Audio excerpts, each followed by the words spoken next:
Hello friends, welcome to Raghav study club.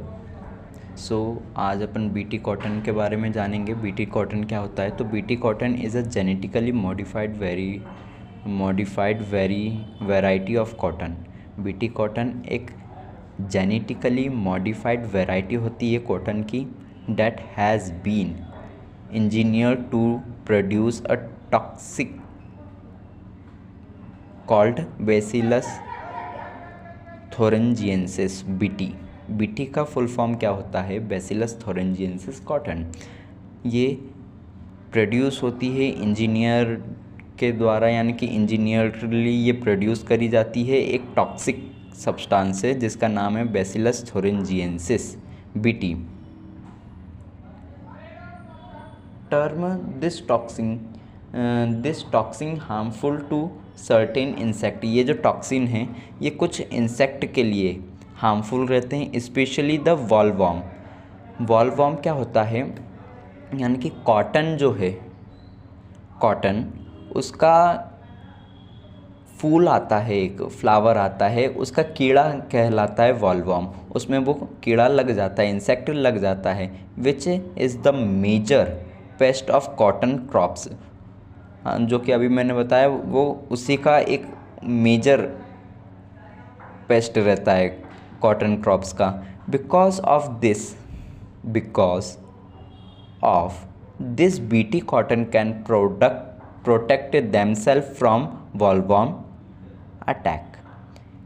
इसके लिए, क्योंकि जो बीटी कॉटन है वो प्लांट को प्रोटेक्ट करता है वॉलवॉर्म के अटैक से, reducing the need for chemical pesticide. इससे केमिकल पेस्टिसाइड की नीड भी रिड्यूस हो जाती है। The BT gene was introduce into cotton plant. जो बीटी जीन है वो इंट्रोड्यूस होते हैं कॉटन प्लांट से using biotechnology which make the plant naturally. BT gene introduce, जो बीटी जीन है बेसिलस थोरेंजिएंसिस का जो जीन है उसे इंट्रोड्यूस करवाते हैं किससे? अपन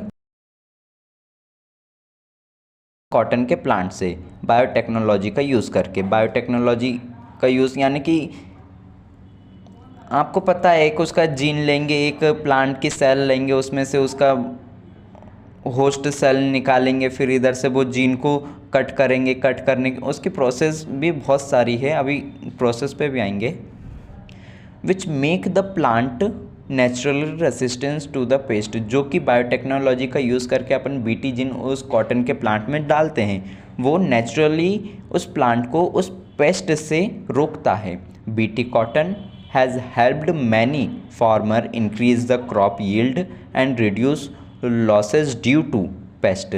जो बीटी कॉटन है वो बहुत सारे फार्मर को, किसानों को मदद करता है कि उनका जो क्रॉप यील्ड है वो उसे बढ़ा सके एंड रिड्यूस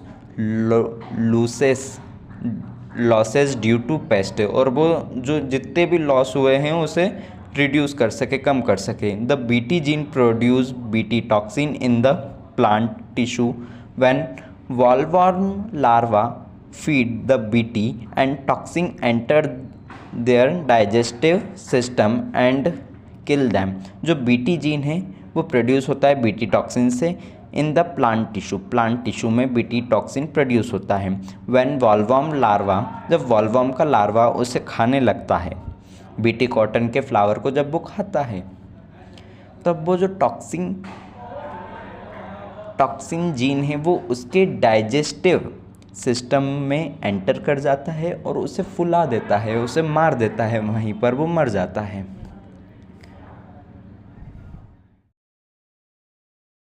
अब अपन उसके प्रोडक्शन की बात करेंगे कि ये प्रिपेयर कैसे करा जाता है, उसे देखते हैं। The production of BT cotton through bacteria are as follow. जो प्रोडक्शन होता है बीटी कॉटन का बैक्टीरिया के थ्रू, वो कुछ स्टेप्स में होता है। सबसे पहले scientist isolate the cry gene from the bacterium bacillus thuringiensis. Scientist सबसे पहले क्राइजीन को बैक्टीरियम बेसिलस थोरेंजिएंसिस से आइसोलेट करते हैं। फिर नेक्स्ट स्टेप में क्या है? The isolated BT gene is inserted into a vector PBr322 फिर जो आइसोलेटेड बीटी जीन होता है उसे इंसर्ट करते हैं वेक्टर PBR322। ये एक प्रकार का वेक्टर होता है जिसमें अपन उसे बीटी जीन को इंसर्ट करते हैं। The plasmid helped in transforming the gene, और जो प्लाज्मिड है वो हेल्प करता है जीन को ट्रांसफ़र करने में into the cotton plant. Cotton plant में वो ट्रांसफॉर्मिंग का काम करता है, हेल्प करता है। नेक्स्ट स्टेप में क्या होता है, only those cotton plant that have successfully incorporated the BT gene and selected. सिर्फ वही cotton cell, only those cotton cell that have successfully incorporated the BT gene are selected. यानी कि सिर्फ उन्हीं कॉटन सेल को लिया जाता है जिनमें वो बीटी जीन आसानी से सक्सेसफुली चला गया हो, ऐसी ही कॉटन सेल को अपन सिलेक्ट करते हैं। These cell are grow in tissue culture. ये सेल को अपन टिश्यू कल्चर में ग्रो करते हैं to develop into complete cotton plant, ताकि वो डेवलप होकर एक कंप्लीट कॉटन प्लांट बना सकें। The selected transformed cell regenerate into whole BT plants. जो सेलेक्टेड ट्रांसफॉर्म्ड सेल थी उसे रीजनरेट करा गया किसमें, बीटी कॉटन प्लांट्स में। ये जो प्लांट है अब वो प्रोड्यूस करने लगा है बीटी टॉक्सिन उनकी टिश्यू में। The plant can produce BT toxin in their tissue. अब अगर इसका स्ट्रक्चरल डायग्राम के बेसिस पे और भी अच्छे से आपको समझ में आ जाएगा, देखिएगा। ये अपन ने पहले लिया क्या, बीटी टॉक्सिन का एक क्रिस्टल लिया। ये अपन ने उसका एक यानी कि बीटी टॉक्सिन का एक क्रिस्टल लिया जिसमें ये बीटी टॉक्सिन है और ये उसका डीएनए है। अब डीएनए को अपन निकालेंगे, डीएनए निकला, कट करेंगे, जिसे रिस्ट्रिक्शन एंडोन्यूक्लियस एंजाइम से एक स्पेसिफिक ORI साइट से वो कट करता है। तो ये अपन ने एक कट कर लिया। अब इधर से अपन PBR ले लो या फिर एज़ोटोबैक्टीरियम ले लो। अपन ने यहाँ पे एज़ोटोबैक्टीरियम लिया है। तो अब एज़ोटोबैक्टीरियम का ये एक प्लाज्मिड है, अपन ने इधर से इसका डीएनए निकाला। अब अपन इधर से इसका प्लाज्मिड निकाल लेंगे। प्लाज्मिड निकाला और इधर से इसका डीएनए निकाला। अब इसके प्लाज्मिड को भी अपन कट लगाएंगे। कट करा, रिस्ट्रिक्टेड एंडोन्यूक्लियस एंजाइम के थ्रू इसे भी कट लगाया।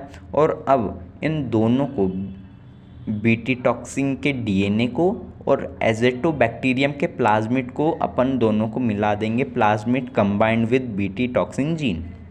अब ये अपना एक अलग से एक टिश्यू सेल टाइप का बना लेगा, प्लाज्मिड वेक्टर टाइप का एक बना लेगा स्ट्रक्चर। अब इसे अपन plant cell grow in culture medium, अब इसको अपन कल्चर मीडियम में ग्रो करवाएंगे। नाउ ये जो कल्चर मीडियम है ये ग्रो हो जाएगा। फिर ये प्लांट सेल हो गई, इसमें कल्चर मीडियम में ये ग्रो हो गई। अब प्लांट सेल को अपन वापस से डाल देंगे प्लांट में, ताकि वो एक नया बीटी कॉटन प्लांट को बना ले। डेट्स इट, इतनी सी बात है और कुछ नहीं है। Thank you. अगर पसंद आया हो तो लाइक शेयर सब्सक्राइब कीजिएगा। धन्यवाद।